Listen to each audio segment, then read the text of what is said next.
Vejo alguém entre o povo tão triste e calado. Sinto que ele deseja, mas não pode sorrir. Os olhos molhados no pranto pedem ajuda, como alguém que está condenado a morrer. Passa a mão sobre o rosto numa prece sofrida. Senhor, ninguém me entende, por favor me ajuda.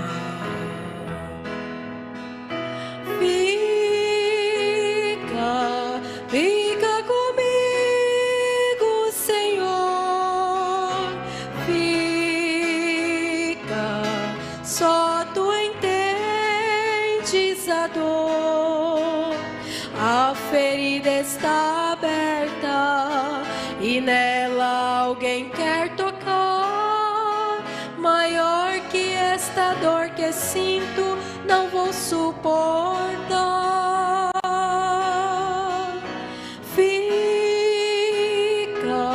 Só teu perdão é maior.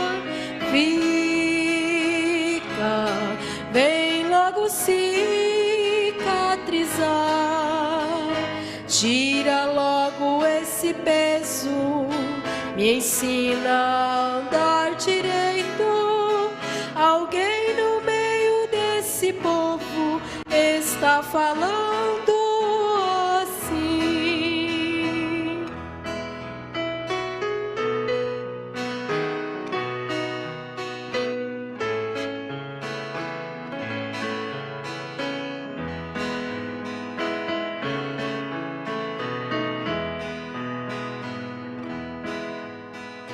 Vejo alguém entre o povo que foi alvejado. Um dardo que fumegava de cheio acertou. Este soldado ferido rolou sobre o sangue, enquanto o cruel inimigo ficou a zombar. Tenho certeza que Deus vai lutar por ele, com insistência pedindo, por favor me ajude.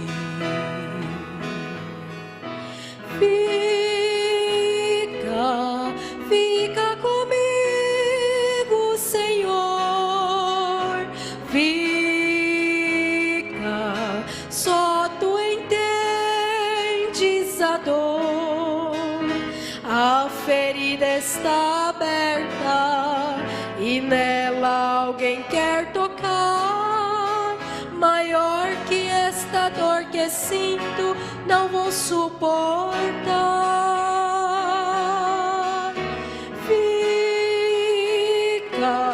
Só teu perdão é maior.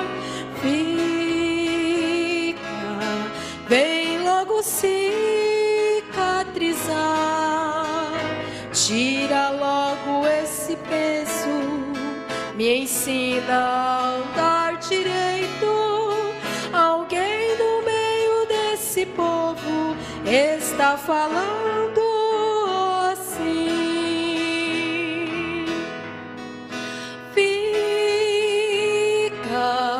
Fica comigo, Senhor, fica, só tu entendes a dor.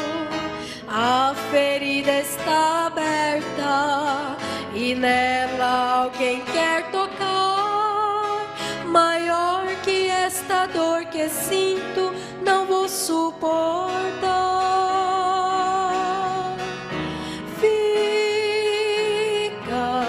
Só teu perdão é maior. Fica, vem logo cicatrizar. Tira logo esse peso, me ensina a andar direito.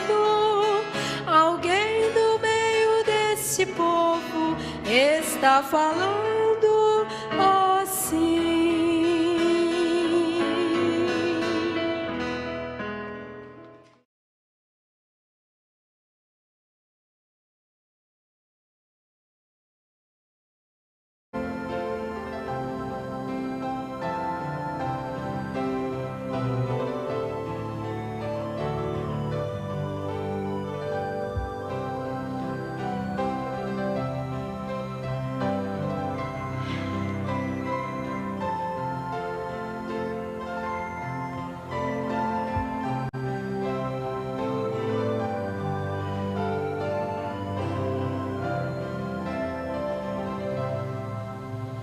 Boa noite com Jesus.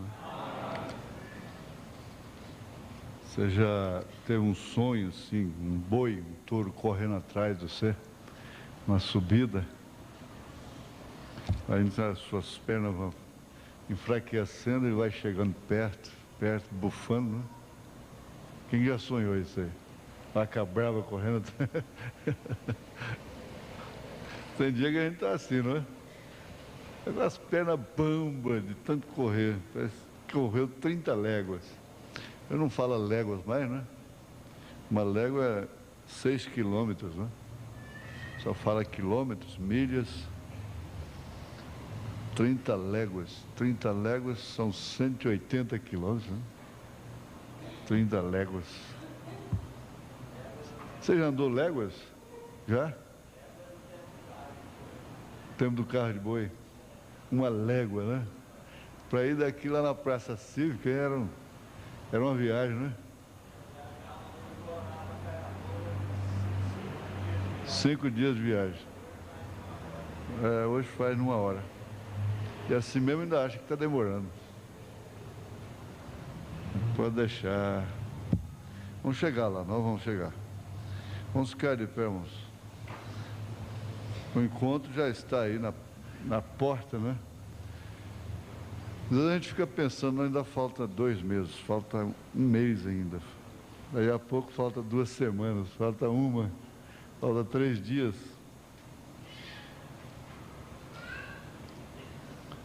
Gênesis capítulo 21, verso 10. E disse a Abraão: deita fora esta serva e seu filho, porque o filho desta serva não herdará com meu filho, com Isaque. A Sara estava brava, hein? Lendo o 9, que viu Sara, que é o filho de Agar, a egípcia, que esta tinha dado a Abraão, zombava. Você deita fora essa serva, o seu filho, porque o filho desta serva não herdará com meu filho, com Isaque. Senhor Deus, nós agradecemos por termos esta Bíblia e podermos abri-la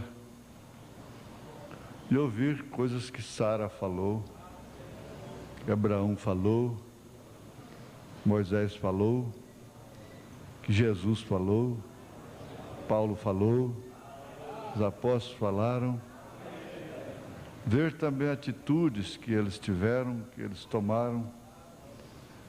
Ver de um lado uma Jezabel, um Balaão, ver do outro lado um Josué, e assim por diante. Essa Bíblia nos mostra toda essa gente, nos leva a ouvi-las e vê-las tão de perto como nunca. Pedimos, ó Deus, que nós possamos estar junto delas, ainda que seja cabisbaixos, envergonhados, como diz o profeta. Em nome de Jesus Cristo, Filho de Deus, debaixo do teu trono da graça, nós te suplicamos estas bênçãos. Amém, Senhor. Amém. Assentai-vos.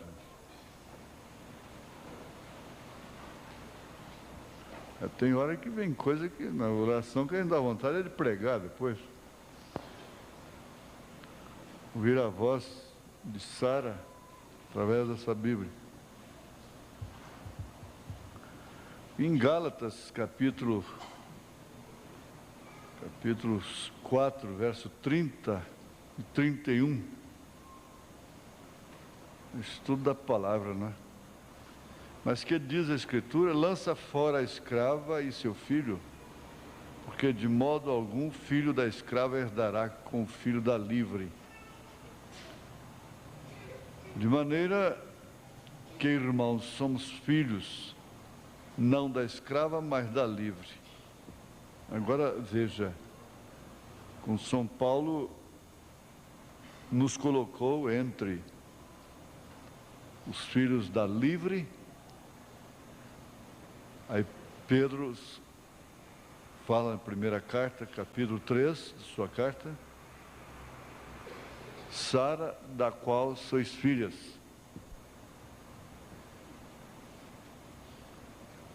Isso tem muito a ver realmente com o nosso destino eterno: ser filho da escrava, ser filho da livre. O sistema denominacional é escrava, isso aplicando para nós, os gentios.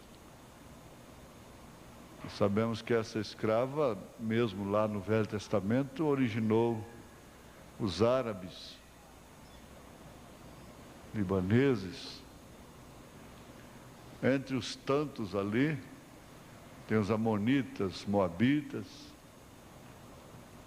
e outros tantos. Mas a força máxima mesmo são os ismaelitas, filhos de Ismael, com Abraão. Mas aplicando aos gentios, como o profeta aplica, que é o sistema denominacional é representado lá pelo Egito, e há outras aplicações que se aplicam ao mundo gentílico. Quem fica na denominação, dentro dessa aplicação aos gentios, fica sendo servo da escrava, filho da escrava. Na verdade, ela está escravizada. E quem crê na mensagem de Deus, nós não podemos pedir modéstia sobre isso, porque seria até uma afronta a Deus, uma afronta ao Espírito Santo, pedir modéstia. Não quando se refere a nossas pessoas, a minha pessoa, a sua pessoa, mas quando se refere ao ministério, à palavra, à mensagem da hora, sem dúvida alguma, ninguém precisa temer. E ela enquadra dentro do que Paulo diz: mas nós que somos salvos. E agora ele diz também com essa mesma convicção: de maneira, irmãos, que irmãos, somos filhos, não da escrava, mas da livre. Meditando assim, de uma forma bastante familiar, pessoal, você vai entender que ser evangélico hoje é muito bom, muito fácil. E cada um de nós aqui podia estar no mundo evangélico, numa boa denominação, num bom movimento evangélico. Cada um aqui podia estar. Agora, existe uma razão identificada nas Escrituras para cada um de nós estar aqui, crendo nessa mensagem. Cada mensagem que a gente estuda, cada mensagem que a gente ouve, agora há pouco, rodando a fita do irmão Brana, gente, não tem como esse homem ser falso, não existe, não tem como. Se isso é falso, não existe verdadeiro algum no mundo. Não tem como. Basta ter uma pequena noção do que é verdadeiro, do que é verdade. E a maioria do mundo denominacional sabe disso. E como eu disse no rádio, eles não têm coragem de encarar a realidade. Não têm humildade.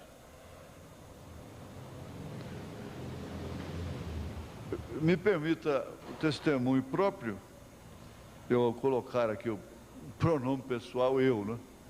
Mas eu ainda estou sob a misericórdia de Deus porque fui humilde. Porque fui humilde. Você é humilde. E Jesus disse, humildes de coração. E não é todo mundo que é simples que é humilde. Tem gente que é simples, mas é ignorante até. Incompreensivo, bruto, questionador. Qualquer coisa está em contenda. Não aceita de maneira alguma errar até. Tem muita gente que não aceita errar. Não perdoa-se a si mesmo. Essas alturas não perdoa ninguém também. O Motávio conta daquele tenente que tinha lá no seu regimento, que era Caxias demais, e que castigava o soldado que chegava 1 minuto atrasado. E um dia ele próprio chegou 5 minutos atrasados, ele próprio teve que se recluir, teve que se prender. Ele era tão duro, tão queixo duro, que ele, para dar exemplo, ele próprio se meteu na grade, porque chegou atrasado. A Bíblia diz, não seja demasiadamente injusto. Isso quer dizer, não perca a noção de que vocês vivem uma dimensão humana.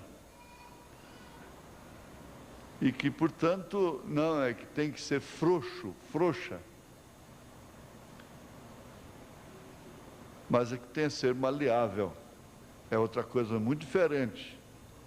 O fato do ouro ser maleável não o desvaloriza, pelo contrário, é que permite, então, que ele seja moldado, se transforme em joias diversas, milhares de formas. O que não acontece com o latão, o bronze, ele não é maleável. Então já é mais custoso, mais difícil, tem que ser mesmo uma forma, uma coisa muito custosa, e quebra, o latão quebra. Agora, esse povo que herdou de Ismael, de Agar, é um povo duro, é um povo forte. Nós sabemos que quando Agar foi lançada fora, em obediência a Sara, Abraão fez isso, porque na verdade estava havendo uma contenda muito grande, e aquilo não ia dar certo mesmo. Apesar que o meio alternativo foi precipitação dela, não é? Foi ela que se precipitou. Ela não esperou em Deus e arranjou um filho através da serva, Agar. Deu a serva para o marido. E quando ela estava lá no deserto, a ponto de morrer mesmo com a criança, Deus veio, o anjo do Senhor veio e cuidou da criança, cuidou dela e fez a promessa para ela também, que ele seria forte. E desde então, ele vive no calcanhar de Israel. Há um porquê eles serem ricos em petróleo.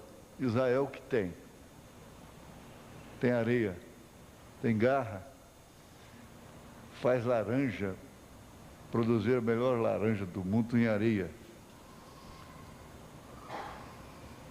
Mas, como dizia o saudoso irmão Badier Lou, Ele dizia para os seus compatriotas, seus patrícios, né? Diz: olha, nós somos filhos de Ismael, filhos de Abraão, mas com Agar. Israel, que é filho de Sara. Não sei como é que eles mataram ele. Eles não aceitam isso de jeito nenhum. É a mesma coisa no mundo denominacional. Eles não aceitam isso aqui de forma alguma. A menos que haja humildade para refletir. A menos que haja humildade para escutar, para examinar. Mas, na verdade, as heresias não incomodam o mundo denominacional. Não incomodam. Os mormons, os espíritas e todo esse povão não incomodam o mundo denominacional. Mas a mensagem incomoda. Mas se não é de Deus, por que se incomodar?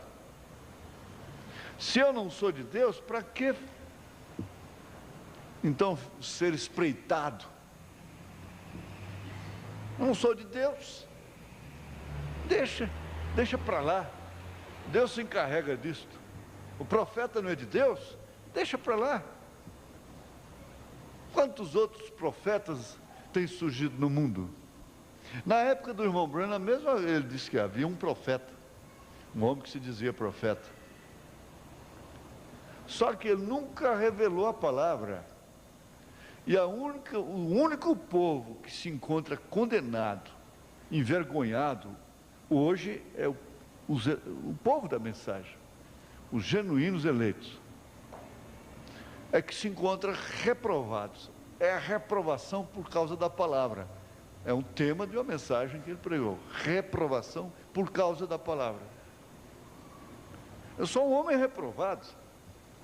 Se você examinar direitinho, sem dar lugar a um espírito religioso de alta acusação, de coisa assim, você diz: não é verdade, também sou uma moça reprovada, um moço reprovado, um homem reprovado. Por quê? Tudo que a gente conhece é cristalino, é puro, é verdadeiro. E nós não temos como nos enganar a nós mesmos. Mas nós sabemos separar a casca da semente. Se ele pegou, a semente não herda com a palha. A semente não herda com a palha. A partir do parágrafo 98.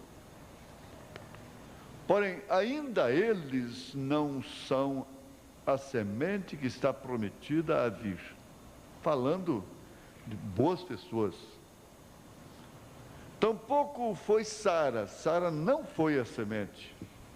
Tampouco foi Agar. Agar não foi a semente. Nem o foi Sara. Ou nem Maria foi a semente. Nem Maria foi a semente. Maria não foi a semente. Ela foi uma portadora da semente. É muito fácil, só pegar um arroz, um grão de arroz. Você tem a casca, tem a tricasca e a polpa, né? Você tira a casca, tira a entrecasca, que é o alimento, dá para os porcos, para os cavalos, e come o amido, que é a polpa. Depois, é assim que a sabedoria humana faz. A natureza é uma Bíblia revelada. É tanto assim que Paulo diz que ela deixa todos os homens inexcusáveis diante de Deus, deixando até o índio. Alguém pergunta: e esses que não, os nativos e tudo? Quem não teve lei será julgado sem lei. Quem teve lei será julgado pela lei. Maria não foi a semente. Ela foi uma portadora da semente. Isso traz uma luz assim devagarzinho, traz uma luz crescente, progressiva. Porém, ela havia nutrido, alimentado, trazido de sua matriz, estava dentro dela, ela tal como casca, trouxe de sua matriz a semente real. Isso leva a igreja a uma conscientização muito profunda. É ciência, é conhecimento da estatura do homem perfeito. Se nós tivermos que repetir isso aqui no encontro, a gente repete. Porque vocês sabem que essas coisas vêm por inspiração divina. Mesmo a mensagem, ela toda inspirada, a Bíblia toda inspirada. Mas as pessoas que não têm ofício para isto, pegam as coisas tudo fora de hora, fala as coisas tudo no espírito diferente do que a própria mensagem fala. É necessário que haja ofício para isso. E são poucos os ofícios no mundo para isso. Veja, a casca não é a semente. Tem necessidade de provar para uma criança que a casca não é a semente? Não precisa. A própria criança que já passou aí para a idade da consciência, já sabe, pega um abacate, o menino, a menina, pega um abacate, tem a casca, tem a polpa e tem a semente. A semente está lá dentro. Então, está mais perto da semente, está abraçada ao redor da semente. Ela está sendo uma portadora da semente. Bem atrás do talo, a vida está regada através do talo. E quando chega ao pólen, se recolhe um pouco.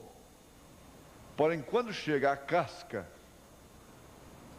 esta está aí mesmo como na semente. E a forma quase igual à da semente. Jesus nos disse o que seria nos últimos dias. Seria tão parecido que enganaria os próprios eleitos, se possível. Porém, então, a semente sai dali. E a casca, a vida deixa a casca. E a casca é uma portadora. E isso é exatamente o que tem sido nossas denominações. Um portador. Lutero, Wesley, Pentecostes, e agora é o tempo para que saia a semente. Veja só, já outra aplicação em outro campo. É muito rico isso. Ela não foi a semente. Maria só foi uma casca, borla e talo, portadores de parte da palavra, não toda a palavra. Lutero tem justificação, Wesley teve santificação, os pentecostais tiveram a restauração dos dons. Porém, quando vem a palavra, agora eles puderam produzir isso, que justificação salvará um homem. Crê você nisso? Seguro? É claro. É um portador da palavra que o é. Porém, é um portador. Não é a vida. Logo vem a santificação. Quantos creem em santificação? Se você crê na Bíblia, tem que crer nisso. Tem que crer na santificação, na separação.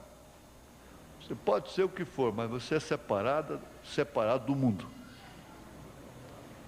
Não existe. É como óleo e água. Está dentro da água, misturado com a água, mas não mistura com a água, não tem jeito. Chega na escola, seja onde for, não tem jeito de misturar.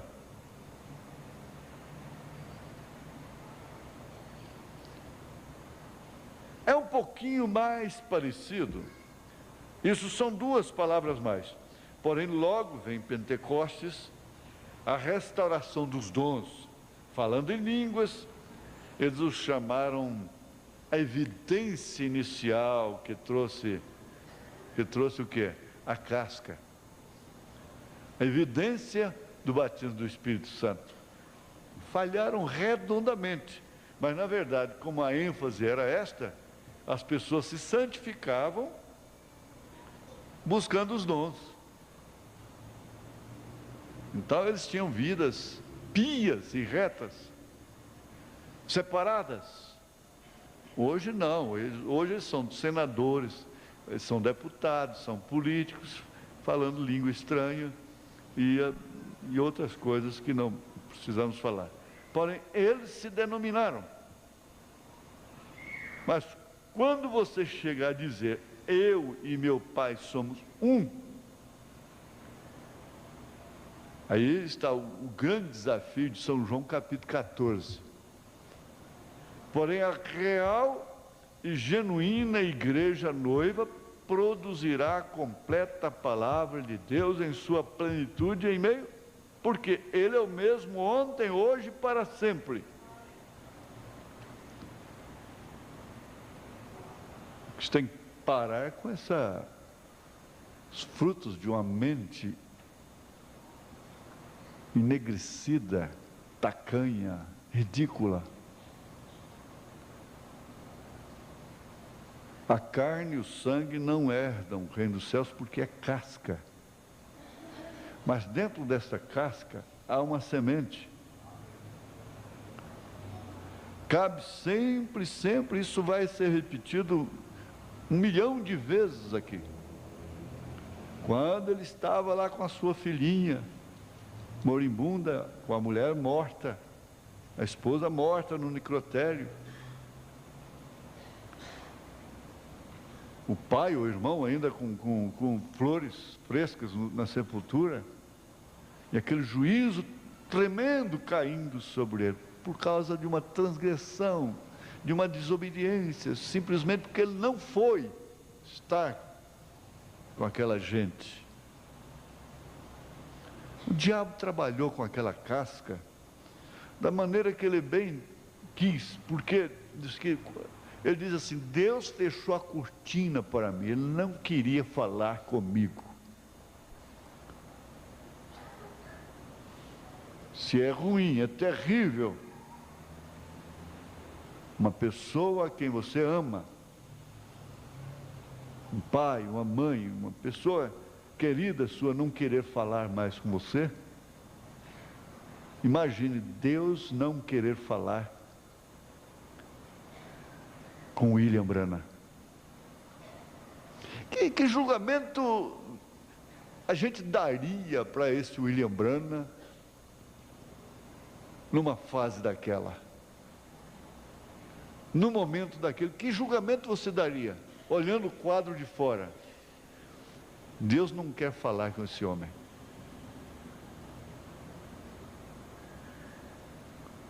Aí então ele disse que quando Deus não quer falar com você, então é hora do diabo falar.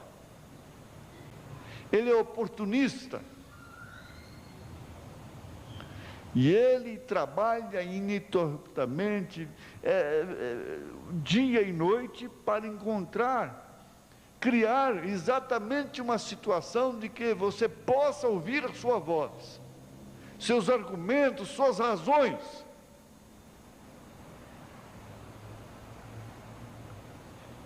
Tudo o que ele teve que fazer foi conseguir que Eva parasse para ouvi-lo. É tudo o que ele precisa, é que ela pare para ouvir. Aí é fácil, água mole em pedra dura, bate até que fura.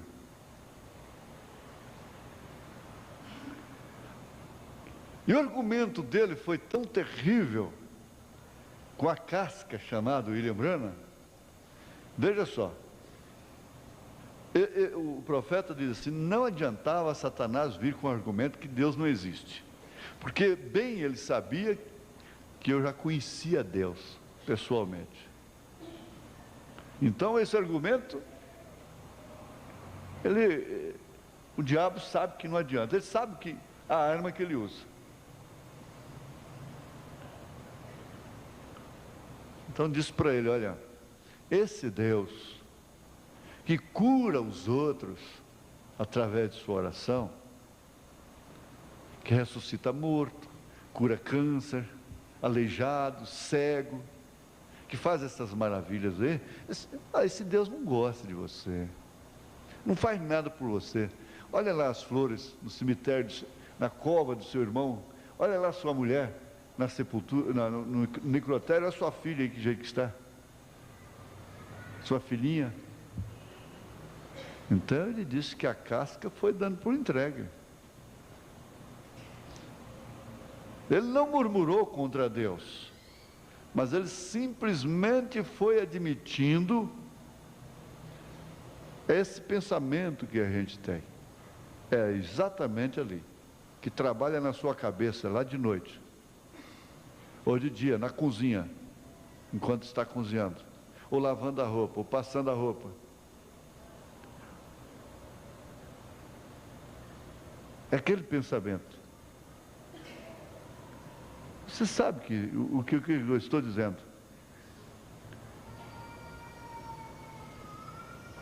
A casca foi dizendo assim: é verdade, Deus não me ama, Deus não gosta de mim.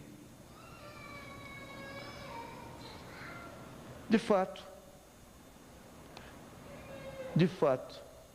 mas, porém, todavia, quando ele foi aprofundando mais, o inimigo foi aprofundando, porque ele sabia que não era tudo conseguir somente a casca, ele tinha que conseguir alguma coisa lá de dentro. Aceitar uma coisa no coração é um perigo.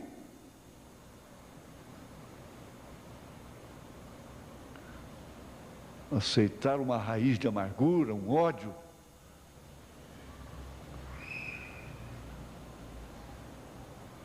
uma mulher, um homem, um dinheiro.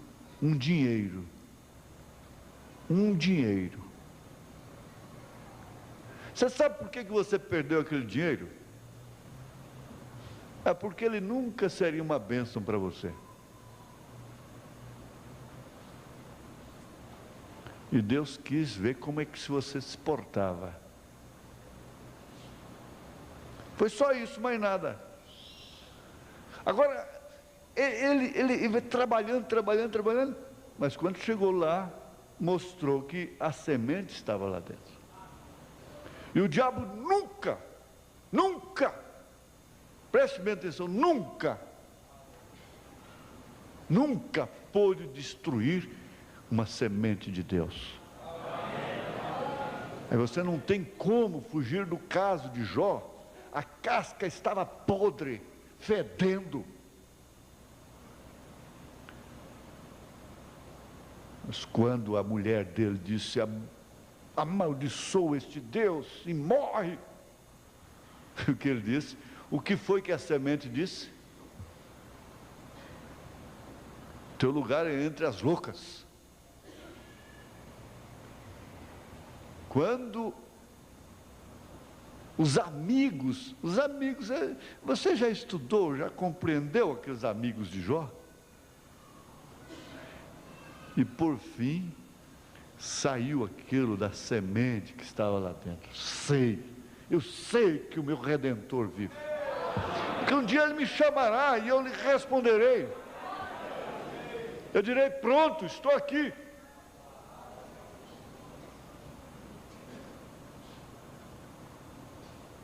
Não tem como, gente, não tem como. pensar que a semente de Deus possa se perder. É chocar frontalmente com São João capítulo 10, quando Jesus disse que ninguém pode arrebatar uma ovelha, suas ovelhas de suas mãos.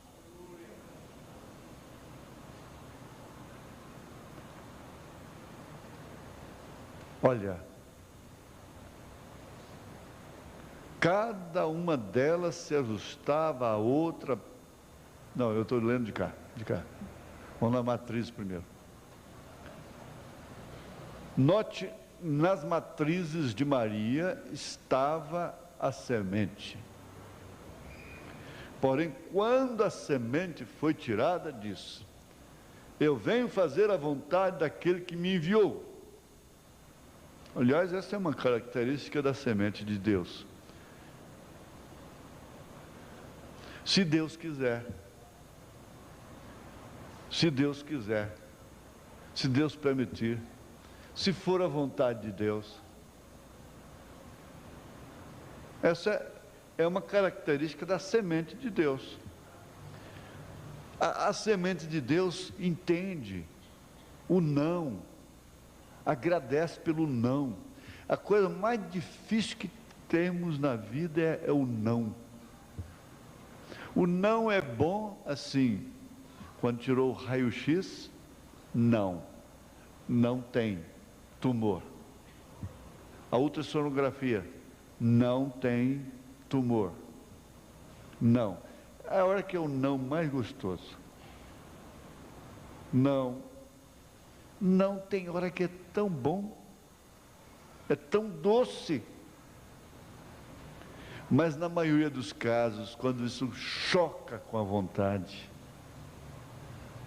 se não é amargo, se não causa atmosfera pesada na família, a atmosfera criada dentro de casa atrai doenças, atrai espíritos de enfermidade. Você sabe que existem espíritos de enfermidades e doenças, simplesmente por um desgaste orgânico, uma inconsequência orgânica. Mas existem os espíritos de enfermidades.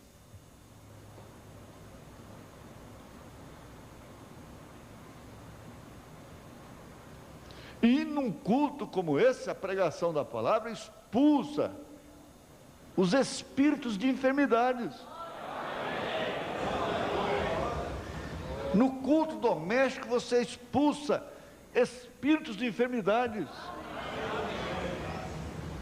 Na atmosfera gostosa do lar, na compreensão, mesmo num diálogo meio fervente, cria atmosfera para a compreensão, para a atuação do bom senso, para a demonstração da paciência, para a demonstração da humildade, da submissão, da compreensão. Então aquilo gera uma atmosfera que traz saúde.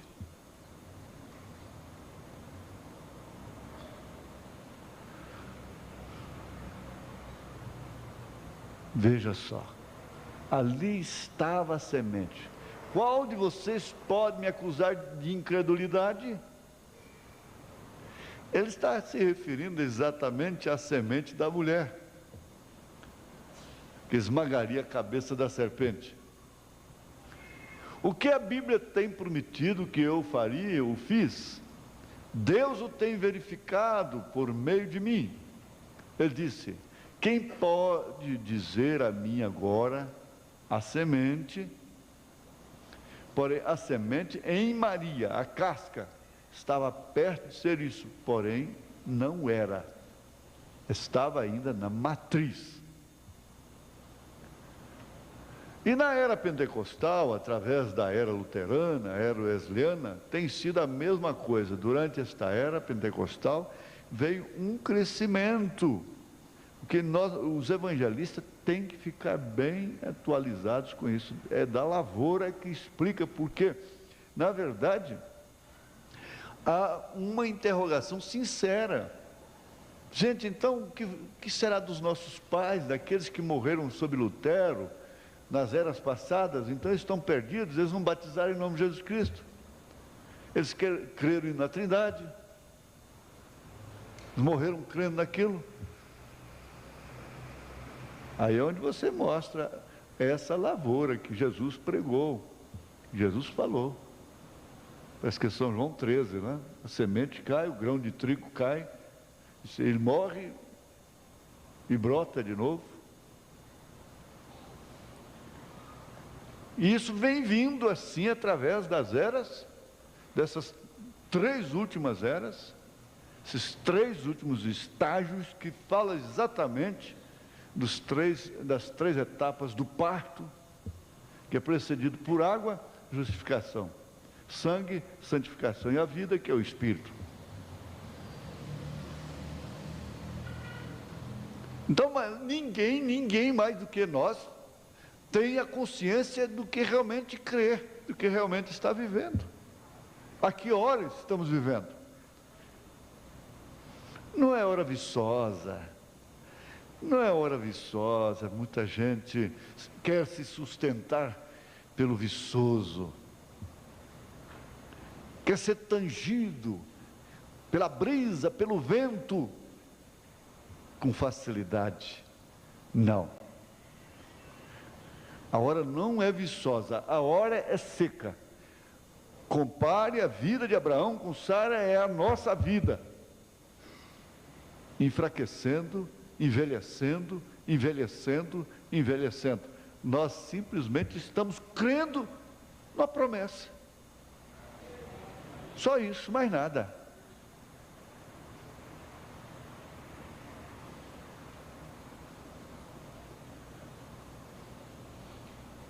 O que a Bíblia tem prometido que faria,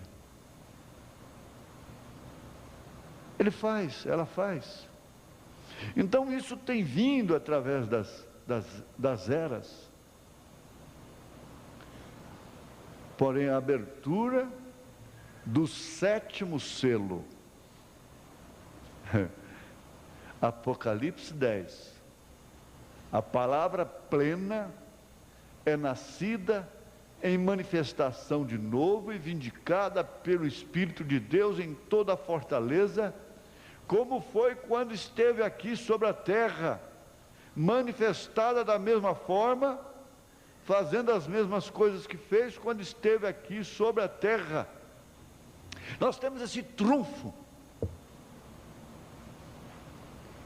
nós carregamos esse pendão.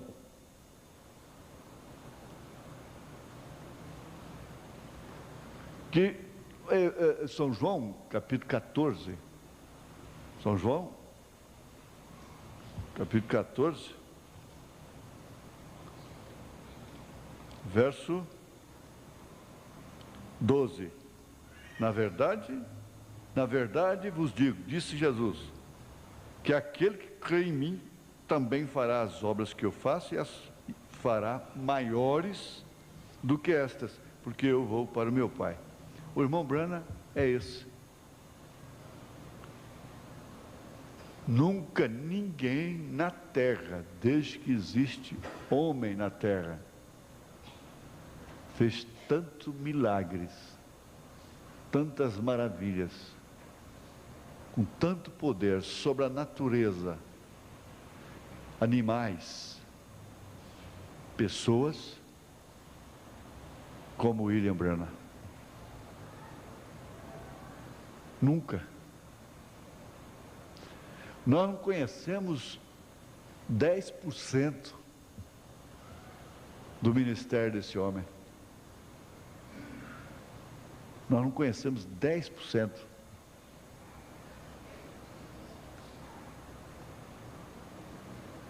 Fez mais. Jesus pegou os pães e multiplicou-os. Pegou os peixes e multiplicou-os. Mas o irmão Branham, quer dizer, o mesmo Jesus, nele, não multiplicou esquilos, falou a palavra e o esquilo aparecia lá. Tornava a falar, tornava a aparecer lá. A palavra falada, a pedra de coroa.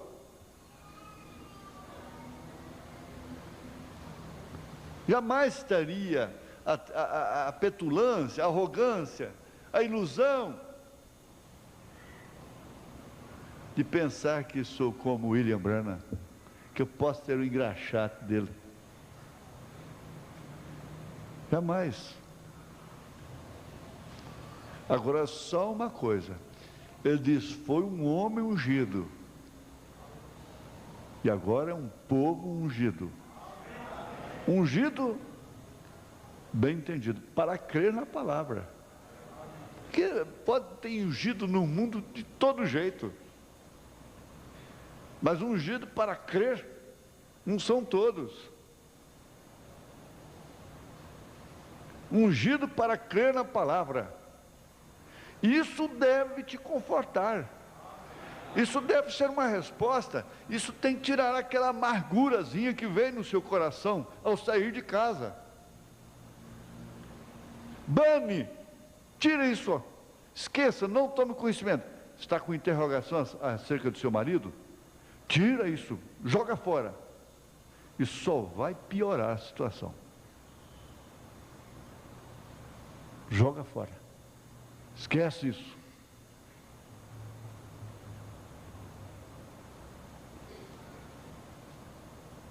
A palavra plena, nascida em manifestação, de novo, e vindicada pelo Espírito de Deus em toda a fortaleza, como foi quando esteve aqui sobre a terra, manifestada da mesma forma, fazendo as mesmas coisas que fez quando esteve aqui sobre a terra. Amém?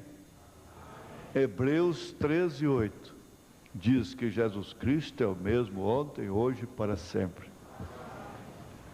Há certas coincidências, não é, que houve antes da gente conhecer o irmão Branham, por o título de tabernáculo, ter esse tema sempre escrito. Comecei com ele, Jesus Cristo é o mesmo ontem, hoje, eternamente. Umas coincidênciazinhas, não é?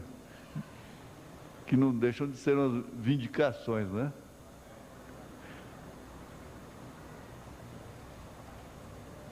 Em São Lucas 17, verso 30, Jesus disse, nos últimos dias, como foi nos dias de Sodoma, quando o Filho do Homem estará se revelando a si mesmo de novo, será a mesma coisa. Os dias de Sodoma, os dias de Noé, são sem dúvida alguma sinais capitais mesmo, nítidos, que não carecem de estudos, de interpretação, de mestres, para mostrar.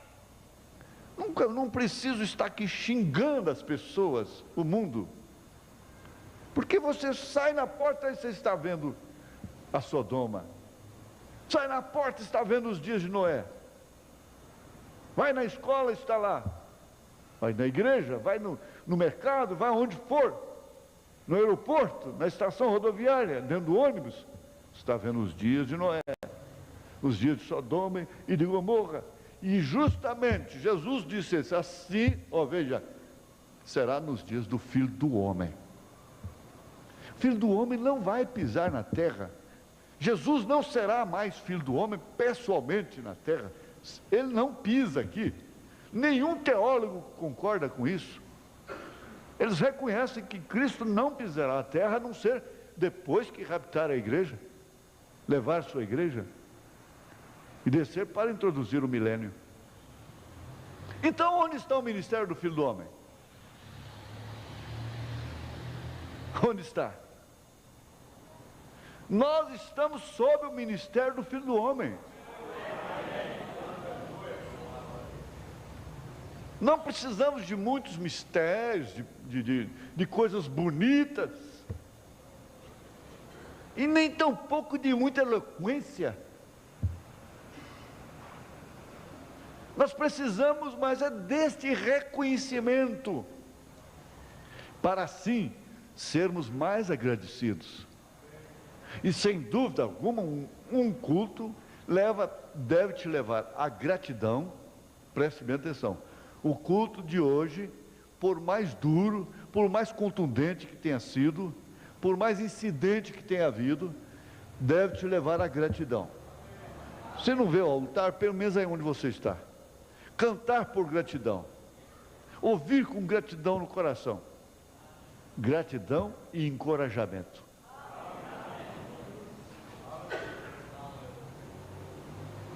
É um mistério, sim, é um mistério. Se uma sessão, se uma novela,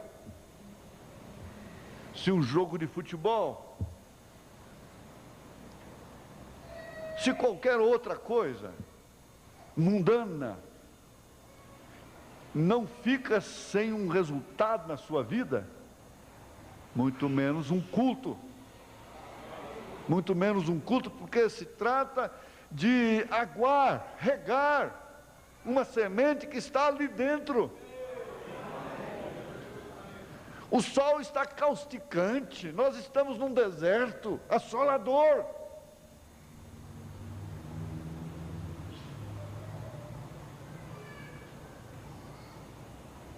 E a gente nota lá no recanto uma coisa: você pode aguar com água da mangueira, água do rio, as plantas, elas agradecem, não resta dúvida. Dá para sobreviver, mas quando cai uma chuva, a coisa é totalmente diferente. A chuva é coisa diferente. E Deus reservou essa chuva de ensinamento da palavra para a sua lavoura, para você, para nós. Aleluia.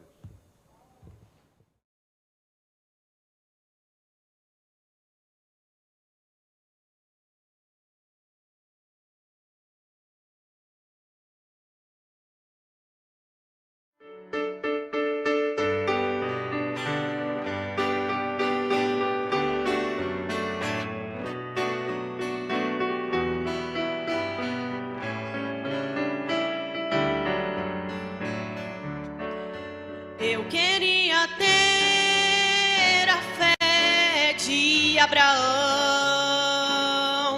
eu queria ser forte como foi Sansão, lutar com o anjo como fez Jacó, que lutou bastante e dele Deus teve dó. Eu queria ser como o profeta Jeremias, que por se lamentar, Deus sempre lhe ouvia. Eu queria ser como o velho Simeão, que abrindo os olhos viu o autor da salvação.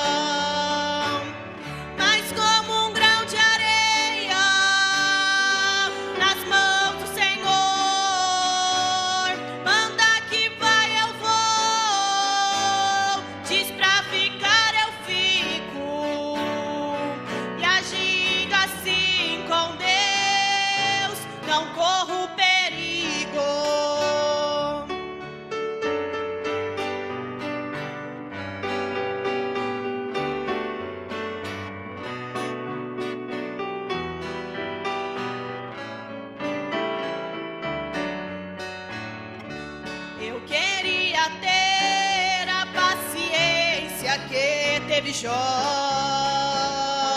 que lutou bastante e nunca ficou só. Eu queria ser como o próprio Eliseu, que tocando a capa o rio lhe obedeceu. Eu queria